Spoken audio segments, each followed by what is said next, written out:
Welcome to the Mindset Architect Podcast, where it's all about creating the life you want, the business you want, and making a real difference. Join us in unlocking the code to true success. And now your host, Tony Caliendo, Master Coach with reTHINK Coaching.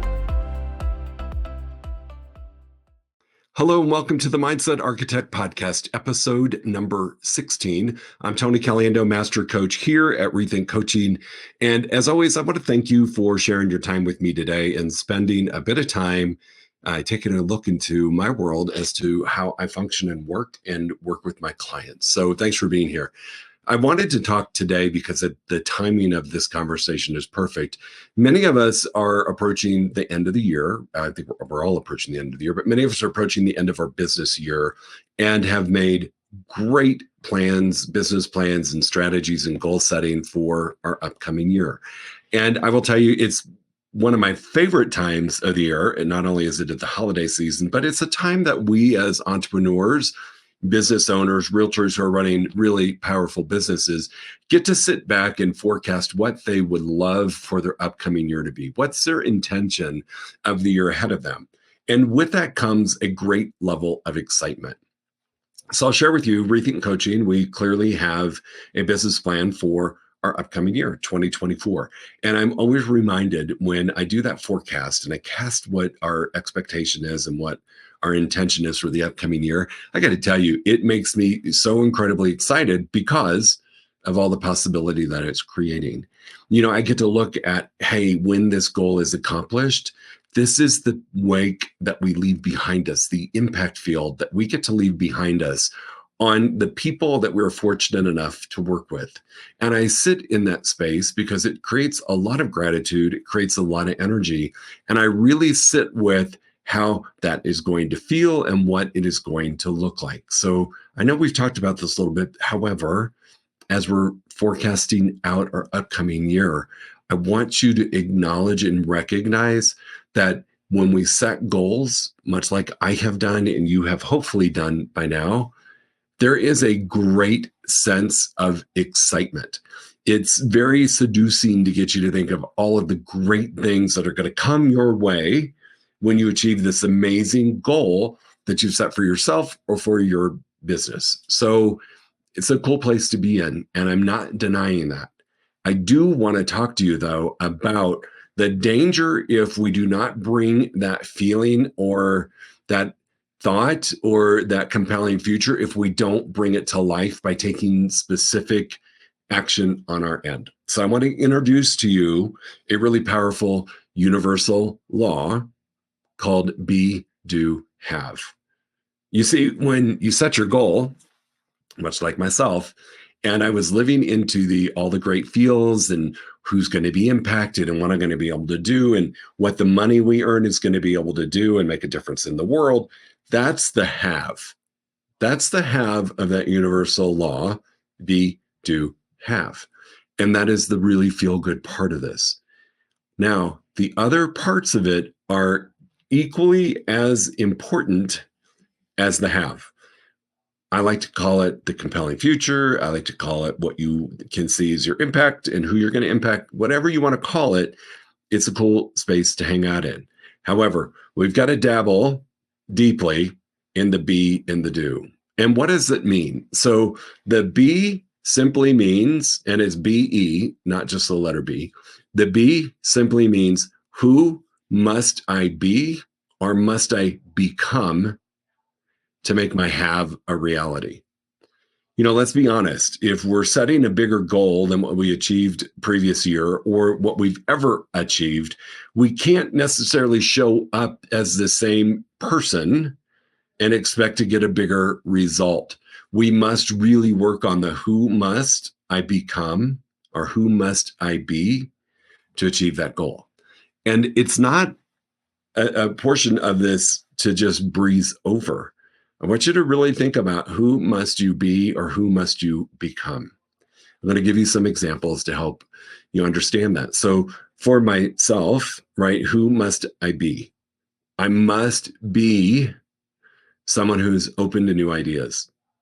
I must be someone who's willing to take chances and risk. I must become what I've always thought was possible in my mind. That's the B. Who do I need to be? Who do I need to become? And then the do part, D-O, do, is what must I do to achieve? And so we really have to sit and break it down and think about, what am I going to do to achieve that goal? And again, this is not a section that you breeze over. You look at your business plan, you look at your strategy, you look at your goal setting, but you really sit with the who do I have to be, and now what do I have to do? And this is where we create strategies on what we must do to achieve the goal. And again, if our goal is different than it was the previous year, chances are what we do is either going to be slightly different because we might do more, or it might be different in terms of we're going to infuse a couple of other business lead gen sources or business building sources into our business plan that we didn't do in the previous year. There's a temptation, team, in the be and the do to just duplicate what we've done from previous years. And I'm going to share this with you because it's really important to remember this. Your brain wants to protect you from danger, and it views change as danger. So it is going to resist doing different things because it feels unsafe. So if you do not start in the space of be and do and look at who do you need to become, meaning different person, different outlook, different elements to it, and you do not spend time in the what do I have to do differently or do more of or do in addition to, your brain is going to seduce you right back into doing what you've always done. Because here's what happens if we do not spend adequate time in all of these categories.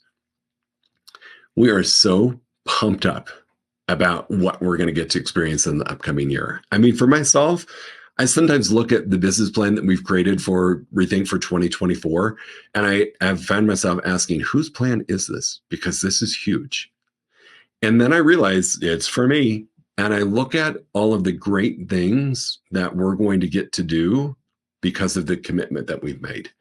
And I love living in that space because I do believe your mindset has a big part of your overall success. So if you haven't listened to podcast episode number 1, I'm going to invite you to go back and look at that, because thoughts, feelings, emotions, actions, and then results have a big impact on our have. So if you haven't, go take a listen to that and then come back and re-listen to this one. But for those of you who have and know that I firmly believe that mindset, thoughts, and beliefs hold 90% of our success, enjoy your time in the have and really look at that. Now, that fun, that energy, that cool factor will wane quickly if I show up on January 1st and do what I did last year. I will be really excited. And about 3 weeks in, I'll be like, this isn't quite going like I thought it was going to go. But, it's only January 21st. I'm fine. I got plenty of time. And then a couple more weeks will go by, and you will start to quickly realize that the new goal that you set is not going to happen. And so your brain goes into storytelling mode and starts feeding you with stories and thoughts. Who were you to think that that was your goal?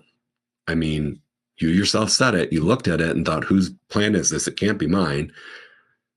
So why don't you do yourself a favor and just do what you're good at and just be grateful for what you've got. The rest go. That is what happens when we allow ourselves to live in the have, but don't put any skin in the game, the be and the do. So without those two things, your dream will come crashing down shortly after you start the new year, because the logic side of you is going to look at what you're achieving and versus what your goal was. And then the emotional side is going to kick in. That's just how it works. So honor the law, be, do, have this year. Have fun in the have. My gosh, I love that. Create your compelling future, live in that space, and then be, do. Here's the other thing I'm going to say. There's a lot of value and there's a lot of clues in the be and the do from your previous experiences. All right. And so a lot of times, as we're sitting down to create who am I going to be or become and what am I going to do, we start creating these great plans, right? And they're going to sound similar because they're things that we committed to do previous years or previous attempts. But if you're really honest with yourself and you go back and look over your history, let's say you've been in the industry for more than 12 months, or you're doing your current role or position for more than 12 months. So talking to my real estate agents, if you look at your past year and you look at the do, what did I actually do versus what I said I was going to do? We tend to only want to look at the wins. Well, my database did this and I got a couple extra deals because I did that, right? But we don't look at what didn't I do or what were my losses because I chose not to do something. There's so much value in that I cannot stress to you enough to just take a moment and honor the failures, honor the losses. The lessons run deep and the losses only if you allow them to be lessons. And so really sit with what did I commit to over the last 12 months that I was going to do? If I rated myself on a scale of 0 to 10, where was I? What could I have done differently? What caused me to show up like this? What caused me to not take the action any longer or do the action that I committed to do? There's so much juice in that analysis that if you skip it because you don't want to make yourself feel bad for the things that you didn't do, you're going to repeat the losses in your upcoming year. So spend some time with that. And then also spend some time with the B. I can't show up for my 2024 plan the person that I am right now. I can't. To achieve the massive goal that I have set for myself and reTHINK Coaching, I can't show up as the same person who showed up in 2023. Now, that person was pretty kick butt, I will tell you. However, this is a whole nother level of goal achievement. And so I have to take a moment and just think about who do I have to be or who do I need to become? And that's when I really start to get honest, get real, and get right with myself. I need to become the person who's willing to take more risk. I need to become the person who embraces failure at a really high level. I need to become the person that's willing to try crazy things that your coach recommends to you to do, even though you feel like it's totally going to be nuts, and you do it and you either win or you learn. Sometimes we win and sometimes we learn. That's who I need to become. Who do I need to be or become for my upcoming year's goals? And then the do part, what do I need to do? I need to go back and look at my failures, and I'll be very transparent. The greatest area of failure for me in this last year was in my social media presence. It just wasn't there to the degree that I committed it to be. I made a commitment to myself and my coach that I was going to do these posts. And when they didn't work magically, like I thought they would when I posted one post, I started to have doubt and I started to let go of my belief that it was possible, which then impacted my doing them. I did them. I just didn't do them very consistently. And so for me, the lesson in that is I sold myself short. I didn't trust that my coach knew what he was doing. And when I look at his business and see what he's doing with social media, he clearly knows what works, yet I chose not to do it. So my biggest lessons, one of my biggest lessons is just really that simple. I didn't do it. And I had to sit with why. And it all came back to my thoughts, which created a feeling and emotion, which impacted the actions that I took, which clearly impacted the results from that one area of growing my business through social media. So there's a lot of lessons to be learned in your be and do from the previous year. Because I promise you, when you sat down to write your goal for that was supposed to happen this year, you were equally as excited as you might be right now about the future goals that you set for yourself. But stuff got in the way. So the other thing that I would say in the do portion is who do you need to spend more time with? Identify people who are performing at the level that you desire to be performing at and go get in their world. Ask them questions. That's a big part of my do. I'm surrounding myself with other coaches who own their own coaching companies who are performing at the level that I've planned for myself for the upcoming year. And I'm spending a lot of time with them. Some of it I have to pay for, and some of it is through relationships and proximity. So I would invite you to do the same. And the other thing is a constant alignment with a coach. That's the other part of the do, is that I must be in alignment with a minimum of one coach to achieve the goal that I've set. So look at your be and do from the previous year, look at your be and do for the upcoming year. Do not get caught up in the have category and allow that excitement to intoxicate you to thinking that it's just going to happen because you set the plan, you put out what you're going to do, and we can manifest whatever we want. I believe you can manifest your future, but you got to give it some help. And you do that through the be and the do. So if you have any questions, always reach out to me. I'm going to invite you all to consider partnering with a coach for your upcoming year. If you've got big goals, don't go alone. Hire a coach that has done what you want to do or has a proven track record of helping others in your industry achieve success. If you want to learn what it's like to coach with someone here at reTHINK Coaching, myself in particular, just reach out to me. I'm happy to schedule a strategy call with you that's complimentary, and we can just talk. What does a coaching partnership look like? If it's not me or one of my coaches at reTHINK Coaching, go find a coaching company that is a match for you and get into partnership with them. If you're not in a place that one-on-one coaching makes financial sense right now, go explore group coaching programs. They are incredibly powerful, and they're a great glide path into a coaching partnership because they're usually minimal investment upfront and maximum return. Because if we're honest, as someone who owns a coaching company, our group programs are to allow you success and to allow you to experience us so that you may choose to engage in a partnership with us at a higher level, one-on-one or more group programs. So if you've got questions, reach out to me.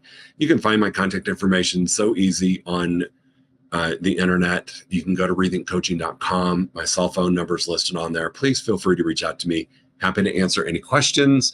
Just remember the simplicity of be, do, have, and really think about your be and your do. I'll talk to you soon. Go make it a great week. Take care. If you enjoyed listening to this podcast, you must come check out the Mindset Architect Group Coaching Program.